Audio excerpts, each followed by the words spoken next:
il est addict, pas addict, parce que pour moi, quelqu'un qui va fêter, il venait d'apprendre que sa compagne était enceinte. Et son idée, c'est d'aller se bourrer la gueule et d'aller fêter ça en boîte de nuit. Et comme il est bourré, il touche l'entrejambe d'une femme à travers un pantalon, hein, évidemment, quand même, heureusement. Donc déjà, il a une conception un peu particulière de fêter la grossesse de sa femme. Donc je pense que si c'est ça son penchant, c'est qu'il est vraiment addict à l'alcool. Donc voilà, selon la jurisprudence Sandrine Rousseau, en réalité, Monsieur Bedos est une victime. Non, parce qu'il y a eu quand même agression sexuelle reconnue.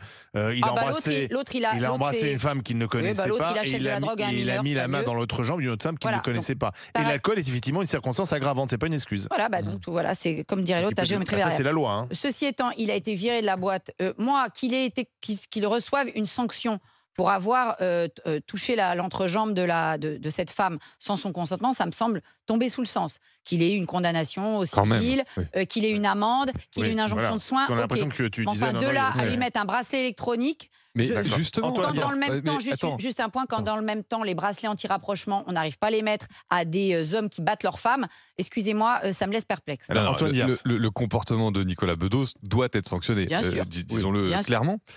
Moi, ce qui me pose problème toujours, c'est avec nos fameuses peines de prison, peines avec sursis.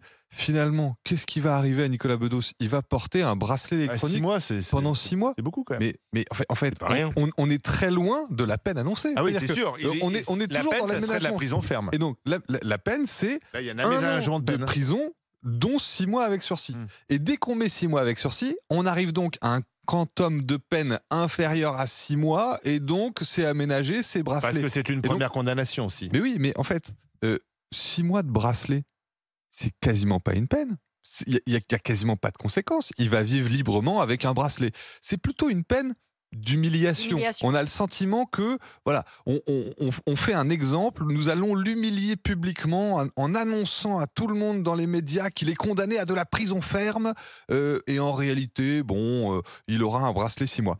Moi, je m'interroge vraiment sur la capacité de notre justice à sanctionner efficacement. Donc pour toi, il aurait dû faire ces 6 mois en prison. Eh bien, écoute, moi je pense que ça doit être non pas dans la prison avec les mecs qui ont fait commis des crimes de sang, etc. Mais je pense que tant qu'on ne prive pas de liberté réellement, avec plusieurs jours, plusieurs semaines, plusieurs mois passés en prison, même pour des petits délits, eh bien je pense que ça n'a pas de conséquences. Frédéric Farah. Bon, quand l'avocat dit, en fait, on a condamné Bedos parce que c'est Bedos. Oui, alors, moi je pense qu'il y a plusieurs choses à dire. Qu'il faille le condamner, oui.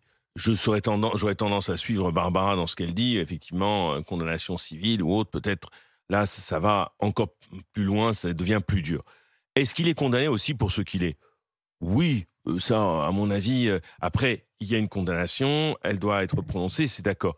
Mais effectivement, c'est un acteur, c'est un réalisateur, donc évidemment, le regard est porté plus que jamais sur ces figures-là, du fait du climat de l'époque, du fait des interrogations, des inquiétudes de notre époque. Mais est-ce qu'on doit juger en fonction du climat de l'époque? Non. Aussi. Parce que la justice est censée rester justement impartiale et à l'abri du climat de l'époque. Oui, mais je crois qu'aujourd'hui, on ne peut plus attendre ça, malheureusement, de la justice. C'est-à-dire qu'aujourd'hui, sur des tas d'affaires, ça ou autre chose, l'époque, les préoccupations... C'était au-delà du réquisitoire, d'ailleurs. Voilà, l'époque, les préoccupations d'aujourd'hui, les inquiétudes, les mobilisations, désormais, exercent, je ne dis pas une pression sur la justice, mais aujourd'hui influencent de manière plus ou moins importante les décisions qui sont prises. La juge qui s'occupe de Bedos s'occupe de Depardieu aussi. Voilà. Depardieu devrait s'inquiéter. Donc, à mon avis, Justement, non, il ne doit pas s'inquiéter. Il ne se passe rien. C'est-à-dire qu'on parle vraiment... Il est condamné quand même. Mais il est condamné à quoi? Je veux dire une chose, la vraie condamnation... Il est quand même au fichier des agresseurs sexuels. Mais ça n'a pas de conséquences. Non, mais la vraie condamnation, si.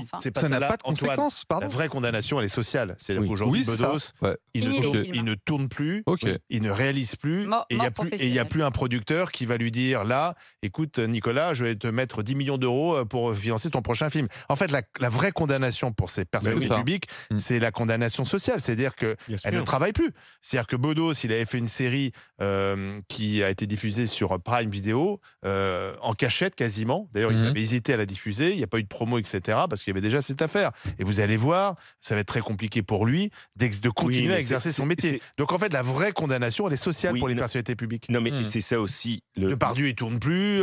Enfin, pardon, il y a plein d'exemples. Hein. Oui, mais c'est ça aussi le problème, parce que normalement, une personne, une fois qu'elle a été condamnée, qu'elle a fait... devrait pouvoir être réhabilitée. Voilà, c'est-à-dire qu'une fois que quelqu'un a purgé sa peine, normalement, sa vie sociale doit continuer après. Et c'est ça le problème, c'est-à-dire qu'il va avoir... Il y a une heure... Mais il y aura des féministes. Bedos, imagine Bedos sort un film ou monte sur scène, etc.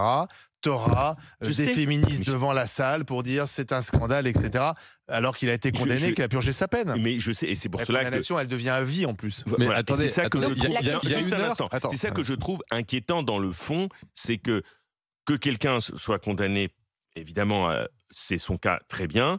Mais moi, ce qui me fait peur, c'est l'après, c'est-à-dire la mort sociale, la mort artistique de cette personne, parce que l'opprobre qui tombe sur lui ne peut pas l'accompagner jusqu'à son tombeau. C'est-à-dire qu'il doit pouvoir reprendre une activité à un moment donné artistique, sociale. Il ne s'agit pas, en disant ça, que je veux sortir les mouchoirs ou que je veux faire pleurer dans les chaumières, mais il ne me paraît pas fou si quelqu'un a accompli sa peine ou il a fait cette peine, sa vie sociale, qu'elle soit un acteur, un comédien, un musicien, que sais-je, doit pouvoir se poursuivre. Eh bien, il y a une heure, sur le cas du député Kerbrat, qui a purgé sa peine, il a payé l'amende délictuelle forfaitaire, il a purgé sa peine. Il y a une heure, tu disais qu'il fallait qu'il démissionne et qu'on devait les forcer à démissionner.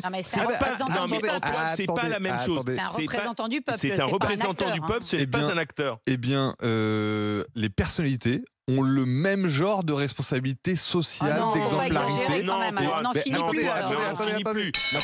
Moi, j'attends pas d'un artiste qui soit... Attendez, il a une responsabilité... Non, c'est pas beaucoup d'artistes qui ne fait pas la loi. Attendez, vous ne comprenez pas.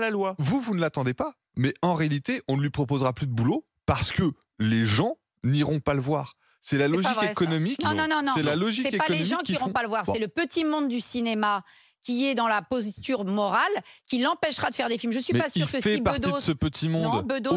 Autant les téléspectateurs, de Depardieu disent on l'aime bien comme ça, notre gros ogre. Autant Bedos... Tu as un petit landerneau de gens qui décident de qu'est-ce que la population a le droit de voir ou de ne pas voir. De la même façon que tu as une petite poignée de gens qui décident qu'une émission qui fait 2 millions de téléspectateurs tous les soirs, qui s'appelle TPMP, n'a plus le droit d'émettre parce que certains ont décidé que c'était une émission qui ne méritait pas d'être regardée. Donc non, je ne crois pas que ce soit la population qui ait plus envie de le voir. Tu penses qu'on ne peut pas s'autoproduire, etc. De gens qui se posent en perd la morale. Maintenant, la question... Si la peine contre M.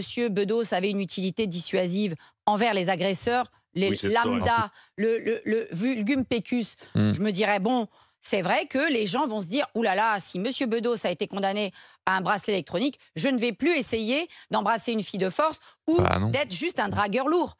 Et plus qu'il a fait, l'entrejambe, ça c'est plus grave. Mais... ce n'est même pas dissuasif. Quand tu vois qu'au civil, à peine 60% des femmes victimes de violences conjugales arrivent à obtenir une ordonnance de protection et d'éloignement, seulement 60%. Ça veut dire qu'il y en a 40% qui continuent à être obligés de vivre avec leur mari qui les bat, avec leur mari qui les agresse ou avec un agresseur sexuel à côté de chez elles.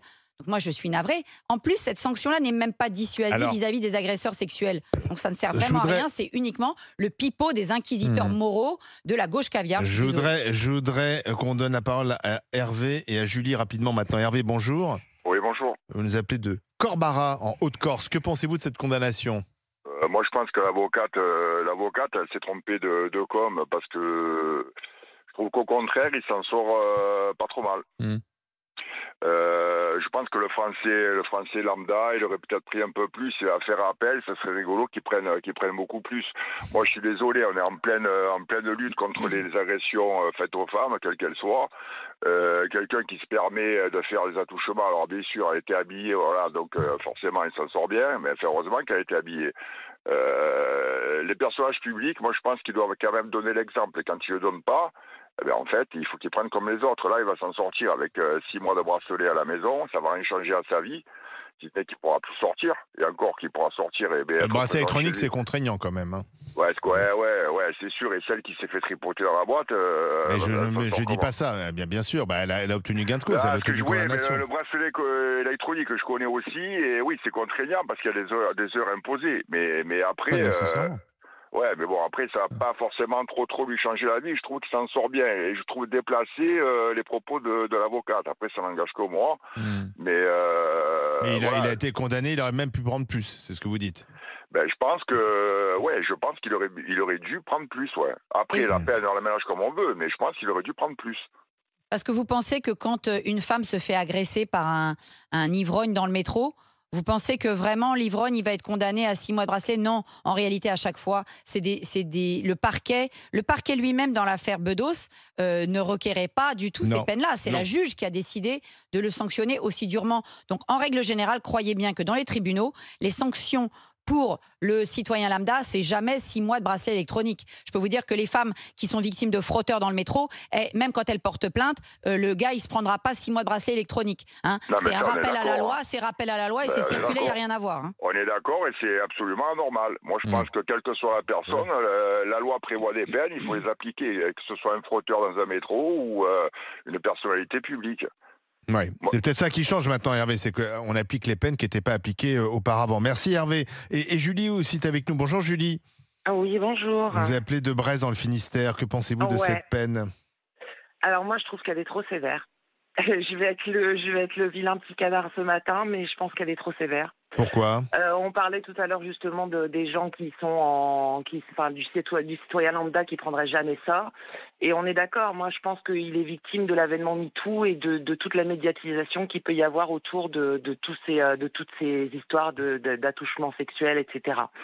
Moi, je vis dans un milieu commercial. Ce genre de comportement, j'y ai eu affaire tous les jours, enfin très souvent. De la part de certains hommes qui se permettent ce genre de choses. Je suis une femme, je mets une basse quand ça m'arrive. Je vais pas porter plainte. Je pense que les femmes en question ont été portées plainte parce que c'était Nicolas Bedos et pas autre chose. Ah oui, carrément. En fait, ça n'aurait pas été Bedos, il n'y aurait même pas eu de plainte. Pour moi, non. Moi, personnellement, je sors régulièrement, je vais en boîte régulièrement. Ça vous arrive d'être emmerdé comme ça par des garçons? Mais bien sûr, mais moi je mets des baffes, je remets les mecs en place. À la limite, je les fais sortir de la boîte, mais je vais pas porter plainte. Il a été viré de la boîte quand il a mis la main dans l'entrejambe de la jeune femme. Je suis d'accord avec ce que vous dites, mais peut-être que le fait qu'il soit condamné, ça fera réfléchir justement ces hommes la prochaine fois. On dira, oh là là, on risque d'être condamné. Non, ça fera réfléchir Nicolas Bedos. Attendez, je voudrais Julie répondre.